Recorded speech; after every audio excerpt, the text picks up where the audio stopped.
Los líderes de cárteles más poderosos de México no son fáciles de encontrar. Evitan los teléfonos, evitan las cámaras, se mueven entre ubicaciones ocultas con solo unas pocas personas de confianza que saben dónde están. El objetivo es permanecer fuera de la vista, mantener el control y dejar que la organización funcione por sí misma. Durante años ese sistema funcionó para un hombre. Dirigía una de las organizaciones criminales más poderosas del país. Las fuerzas del orden de dos naciones intentaron encontrarlo. Fracasaron. Hasta que no lo hicieron. Hoy cubriremos quién delató a El Mencho, qué sucedió cuando las autoridades finalmente lo atraparon y qué significa esto para el cartel. Dejó atrás el imperio que construyó. El 20 de febrero de 2026, un complejo de cabañas permanecía en silencio en las montañas a las afueras de Tapalpa, Jalisco. La propiedad era remota, accesible solo por un largo camino privado que atravesaba un denso bosque. Adentro, detrás de la seguridad armada, un hombre que no había sido visto en público durante años estaba haciendo su vida. Su nombre era Nemesio Oseguera Cervantes. La mayoría de la gente lo conocía como El Mencho. Según CNN, fue cofundador y el máximo líder del cartel Jalisco Nueva Generación, conocido como CJTCNG. La inteligencia que acabaría con su vida ya había sido puesta en marcha por alguien de su propio círculo. Bajo el liderazgo de El Mencho, el CJGNG se expandió por varios estados mexicanos y se convirtió en una de las organizaciones criminales más poderosas del país. El cartel se convirtió en un importante productor de metanfetamina y en una fuente clave de fentanilo, entrada a los Estados Unidos.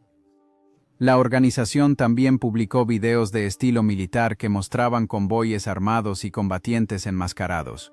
Estaban destinados a enviar un mensaje a los rivales y a los funcionarios del gobierno. El Mencho se forjó una reputación de disciplina. Y bajo su dirección, el CJGNG se convirtió en uno de los cárteles más conocidos de México. Sin embargo, la fuerza del cartel no se basaba solo en la violencia.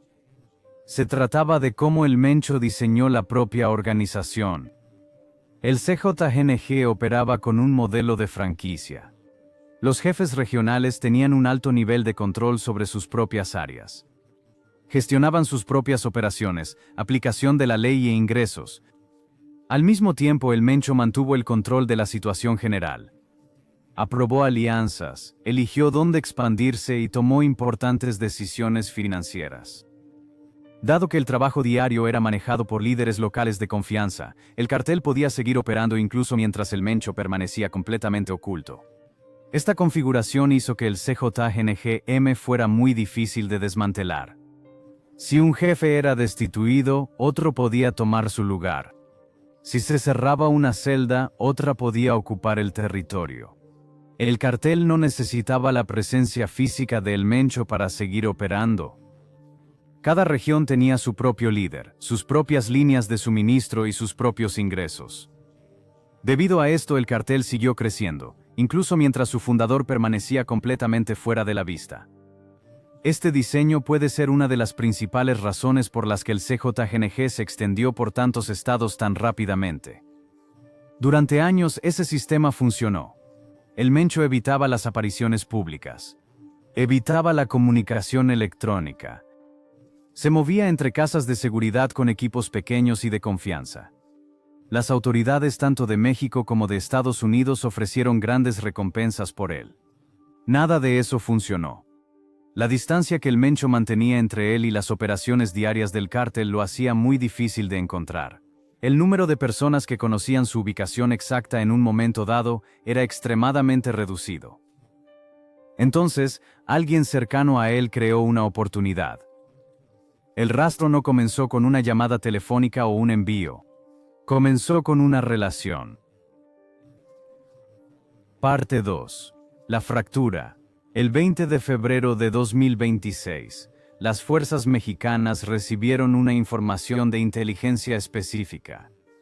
Según la CNN, los investigadores habían estado siguiendo a un hombre descrito como una figura de confianza dentro de la red de El Mencho. Ese hombre tenía una conexión con una de las parejas sentimentales de El Mencho.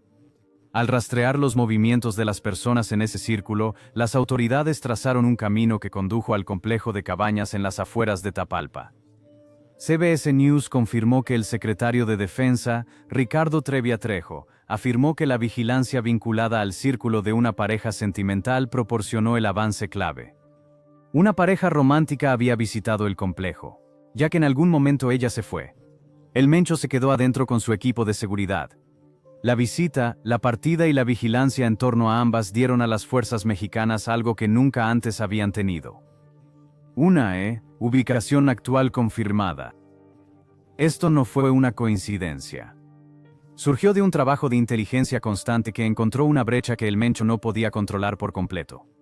Había construido una fuerte seguridad a su alrededor. Él se había mantenido oculto durante años evitando el tipo de comunicación y movimiento que pudiera ser rastreado. En contraste, las personas cercanas a él seguían moviéndose por el mundo. Todavía viajaban a lugares que podían ser vigilados y desde ellos. Aún tenían conexiones que creaban patrones. Esos patrones se convirtieron en el hilo que llevó a los investigadores hasta su puerta. Las autoridades confirmaron el papel de la pareja sentimental. No dijeron quién era ella. Esa brecha entre lo confirmado y lo desconocido creó un problema completamente distinto. Según WBZ News Radio, los rumores que circularon en las redes sociales apuntaban a que la pareja sentimental era María Julissa, una modelo e influencer mexicana de OnlyFans con más de 3.6 millones de seguidores en Instagram. El informe explicó que el rumor comenzó debido a una imagen generada por IA que parecía mostrarla con el Mencho. La imagen no era real, fue completamente inventado, pero se extendió ampliamente antes de que la mayoría de la gente tuviera la oportunidad de cuestionarlo. En cuestión de horas, millones de usuarios de redes sociales habían visto la imagen y aceptado la afirmación como un hecho. La velocidad del rumor era importante por sí misma. Una imagen falsa, junto con una operación militar real, crearon una historia que pareció cierta a millones de personas que no tenían forma de verificarla. Las redes sociales difundieron la afirmación mucho más rápido de lo que cualquier corrección pudo seguir. El 24 de febrero de 2026, María Julissa respondió públicamente en Instagram. Afirmó que no tenía nada que ver con la situación y quería dejar eso absolutamente claro. Ella compartió publicaciones de finales de 2025 que mostraban su relación con el streamer Mr. Stevintech. También publicó contenido de video reciente que respalda esa afirmación. Su declaración fue directa. Los hechos verificados respaldaron su negación. Las autoridades nunca la nombraron. Se confirmó que la imagen fue generada por IA. No había pruebas que la vincularan con el Mencho. Toda la afirmación se basó en una imagen falsa y especulaciones en línea. Mientras tanto, las fuerzas especiales mexicanas ya se dirigían al complejo. La ventana para actuar se reducía a cada hora. Parte 3: el complejo y el asalto. Según CNN, la propiedad cerca de Tapalpa había sido sancionada por el Tesoro de los Estados Unidos tanto en 2015 como en 2017. Funcionarios estadounidenses ya lo habían señalado como conectado al CJNG años antes de la redada. A pesar de eso, el complejo seguía en uso. Su ubicación le otorgaba grandes ventajas difíciles de reemplazar. El sitio se encontraba al final de un largo camino privado rodeado de un espeso bosque cerca del Club de Golf Tapalpa. Cualquiera que se acercara tenía que usar una única ruta de acceso, con poca cobertura a cada lado. El bosque le dio al equipo de seguridad varias opciones de retirada o contraataque si se producía una incursión. La zona estaba aislada, con pocos civiles cerca. Los vigías podían controlar la única entrada. Para alguien que intentaba permanecer oculto mientras dirigía un cártel en varios estados, era una ubicación sólida y cuidadosamente elegida. Lo que el equipo de seguridad de El Mencho no sabía era que su posición ya había sido revelada. La cuenta regresiva había comenzado. Dentro de las 24 horas siguientes a la partida de su pareja romántica, las fuerzas especiales lanzaron su operación. El asalto comenzó en tierra. Los helicópteros se mantuvieron al margen en las primeras etapas a propósito. El sonido de las aeronaves les habría dado tiempo a los defensores para reaccionar, trasladar a El Mencho a otro lugar o dispersarse por el bosque antes de que los soldados pudieran rodear la propiedad. En cambio, las tropas avanzaron a pie para acortar la distancia en silencio. fueron vistos. Antes de que pudieran terminar de establecer su perímetro, los miembros del cartel, posicionados alrededor del complejo, abrieron fuego. La primera fase de la lucha fue intensa y sostenida. 8 sicarios del cartel murieron en el enfrentamiento. 2 soldados resultaron heridos. A pesar de esas pérdidas, las fuerzas mexicanas mantuvieron sus posiciones y continuaron avanzando hacia los edificios principales. Durante esa pelea, el Menchor huyó, abandonó el complejo y se adentró en el bosque circundante. Un equipo de persecución lo siguió a través de la densa maleza y la sotobosque. La vegetación ralentizó a ambos lados y redujo la visibilidad. Los soldados lo rastrearon sin descanso hasta que lo encontraron escondido en lo profundo de la maleza. Una segunda pelea estalló a corta distancia. Esta vez terminó con su captura. El Umincho estaba vivo cuando se lo llevaron. Había sido gravemente herido. Durante el segundo intercambio fue trasladado en avión a un hospital en Guadalajara. 2 guardaespaldas heridos iban en el mismo helicóptero. Hermento no sobrevivió al vuelo. Ambos guardaespaldas también murieron durante el transporte, debido a preocupaciones de seguridad en Guadalajara, donde el CJNG tenía profundas raíces y las represalias ya comenzaban en las calles. El helicóptero fue redirigido a Morelia. Para cuando aterrizó, uno de los hombres más buscados de México había sido confirmado muerto. La operación de 3 fases, desde los primeros disparos en el perímetro hasta el desvío del helicóptero, había durado solo horas. Antes de continuar, suscríbete si aprecias las inmersiones profundas en casos que no reciben la atención que merecen. Represalias. La respuesta del CJNG llegó en cuestión de horas. Miembros del cartel colocaron vehículos en las principales carreteras de varias ciudades, les prendieron fuego y usaron los bloqueos incendiarios para detener el tráfico. Se produjeron enfrentamientos armados entre miembros del cártel y las fuerzas de seguridad en varias regiones, más o menos al mismo tiempo. Los vuelos fueron suspendidos en las zonas afectadas. El gobierno de Estados Unidos pidió a los ciudadanos estadounidenses en México que permanecieran en sus casas. Según CNN, 25 policías militares de la Guardia Nacional murieron en la violencia posterior. Esa cifra convirtió la respuesta en una de las reacciones más severas a la muerte de un líder de cártel en la historia reciente de México. Las principales carreteras fueron bloqueadas por vehículos en llamas. Los aeropuertos fueron cerrados. Civiles en varios estados permanecieron dentro de sus hogares mientras se desarrollaban enfrentamientos armados en sus barrios. El momento y la coordinación de los ataques en todo el país sugerían que el CJNG-M se había preparado para esta situación exacta con mucha antelación. Incluso sin su fundador, el cartel demostró que aún tenía la gente y la planificación para atacar en todo México. Al mismo tiempo, la magnitud de la respuesta planteó interrogantes sobre por qué el gobierno actuó en ese momento. La presidenta Claudia Sheinbaum había estado bajo una presión constante del presidente de Estados Unidos, Donald Trump, por la crisis del fentanilo. Hubo amenazas directas desde Washington de una aplicación de la ley más estricta si México no tomaba medidas más contundentes contra las organizaciones de tráfico. La presión no era solo palabrería, tuvo consecuencias reales para el comercio y la política fronteriza entre los dos países. En ese contexto, la operación contra el Mencho le dio a la administración de Sheinbaum un resultado claro e innegable que destacar. Sin embargo, la presión de Estados Unidos no fue la única razón detrás del momento. Guadalajara, la ciudad más grande de Jalisco, estaba programada para albergar 4 partidos de la fase de grupos durante la Copa Mundial de la FIFA 2026.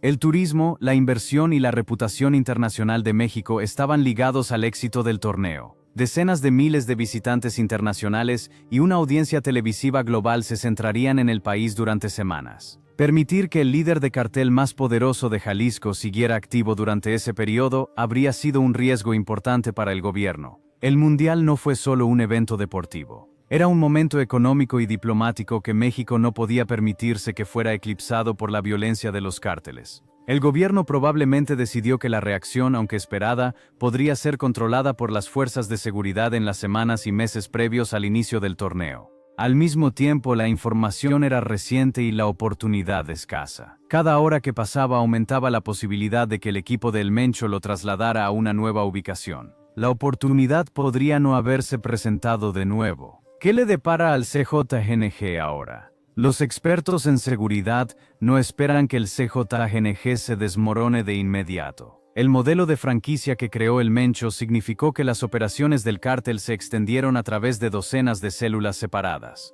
Cada célula tenía sus propios líderes, sus propias líneas de suministro y su propio territorio. Ninguna pérdida individual podría paralizar toda la red. Cada región tenía la estructura para seguir funcionando sin órdenes de arriba. Los expertos identificaron varios resultados posibles. El resultado a corto plazo más probable era una lucha por el poder. Sin un sucesor confirmado, los comandantes de nivel medio y los jefes regionales competirían por el control. Ese tipo de transición casi siempre conduce a más violencia. Personas que alguna vez trabajaron bajo el mismo líder de repente se encuentran compitiendo entre sí. Las alianzas cambian, las lealtades se ponen a prueba. La competencia se desarrolla a través de la fuerza, tanto dentro de la organización como contra rivales externos que ven una oportunidad para intervenir. También estaba la cuestión de qué harían los grupos rivales a continuación. Las zonas que eran demasiado arriesgadas para desafiar mientras el Mencho vivía, de repente podrían abrirse a la competencia. La represalia a nivel nacional demostró que el CJNG aún podía actuar con rapidez y a gran escala. En contraste, mantener ese nivel de coordinación durante semanas y meses sin un liderazgo central es una tarea mucho más difícil. Un solo estallido de fuerza no es lo mismo que mantener un territorio y gestionar las líneas de suministro durante un largo periodo de tiempo. Ese tipo de control sostenido depende del liderazgo en la cima. La muerte de El Mencho fue un duro golpe para la organización. Si fue suficiente para desmantelar al CJNG, podría tardar años en aclararse. Al removerlo, se removió a la persona central. No eliminó la red. Si esa red se mantiene unida bajo un nuevo liderazgo, se divide en grupos rivales o se debilita lentamente a medida que los competidores avanzan, se verá en los próximos meses y años. La cadena completa de acontecimientos ha sido confirmada por múltiples informes. Una operación de inteligencia rastreó a una figura de confianza conectada a una de las parejas sentimentales de El Mencho. Esa vigilancia dio a las autoridades su ubicación en un complejo de cabañas cerca de Tapalpa, Jalisco. Un asalto militar mató a 8 de sus hombres armados e hirió a 2 soldados. El Mencho corrió hacia el bosque. Un equipo de persecución lo siguió a través de la densa maleza y lo capturó. Tras una segunda pelea, fue trasladado en avión a Guadalajara, pero no sobrevivió al vuelo. 2 guardaespaldas murieron junto a él. El helicóptero fue enviado a Morelia en su lugar, porque Guadalajara ya era demasiado peligrosa. El CJNG respondió con violencia coordinada a nivel nacional. 25 policías militares murieron. Las carreteras estaban bloqueadas con vehículos en llamas. Los vuelos se detuvieron en las regiones afectadas. Al mismo tiempo, una imagen generada por IA conectó falsamente a una personalidad de las redes sociales con la operación, creando una ola de información falsa que compitió con la historia real por la atención pública. El gobierno mexicano, presionado por Estados Unidos por el fentanilo y con una fecha límite para la Copa del Mundo en Jalisco, decidió actuar a pesar de saber lo que vendría. El hombre que convirtió al CJNG en una de las organizaciones más poderosas de México no fue derribado por un grupo rival o una búsqueda militar a gran escala. Fue derribado por una conexión dentro de su propia vida personal. Los movimientos de un compañero romántico crearon un rastro que condujo a su puerta. La organización que construyó para sobrevivir sin él ahora enfrenta la prueba para la que la diseñó. Si disfrutaste de esta inmersión profunda en quien delató a El Mencho, asegúrate de suscribirte. Los veré en el próximo video.